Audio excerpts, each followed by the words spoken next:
All right, joining us now is former state trooper and security expert Todd McGhee. Todd, thanks for being with us today. I want to start by asking why there appeared to have been some confusion at the first media briefing.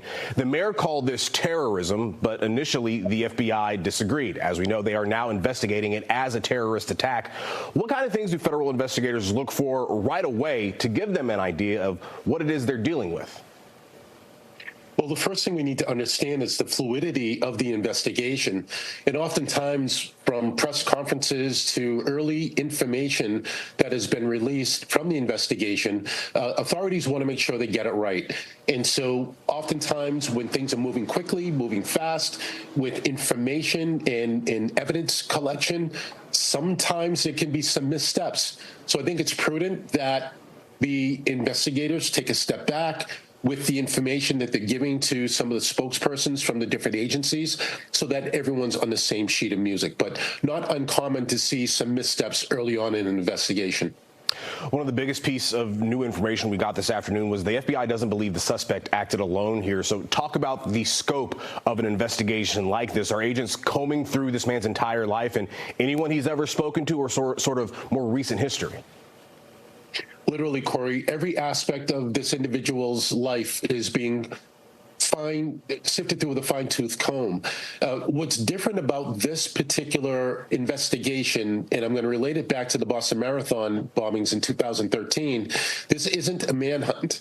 So the fact that the individual is deceased, it gives the authorities the ability to slow the investigation down and to methodically go through the items inside of the vehicle, any digital footprint that this person has, interviewing of family, friends, co-workers. We understand that he's from Texas, so the investigation automatically goes from New Orleans and is now extended into the state of Texas. So all of that information is going to give authorities information as to who else might be involved along with this perpetrator here in New Orleans. I think a decision to postpone the game 24 hours, the Sugar Bowl 24 hours, is a wise and prudent decision because some of that evidence may allude to a much longer and more involved plan of attack. What sort of indicators are investigators looking at when they make a determination such as this person was not acting alone? We heard investigators talk about finding potential IEDs in the vehicle and in other places within the French Quarter. What was perhaps there that made them say, yes, we believe someone else is helping this man? My first reaction to that is possibly a manifesto, possibly a plan of action, possibly something that had notes scribed that indicated other person's names and possibly other targets.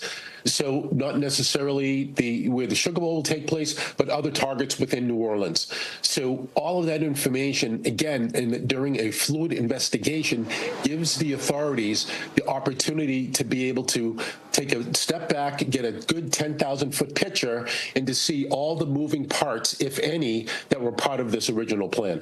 And last thing we'll ask you real quick, we know as they sift through this man's history, we know that is going to involve social media, but we're also hearing investigators ask the public for help. We've seen social media already filled with videos and suggestions about what may have happened here. Can this help or hinder investigators as they try to piece this all together?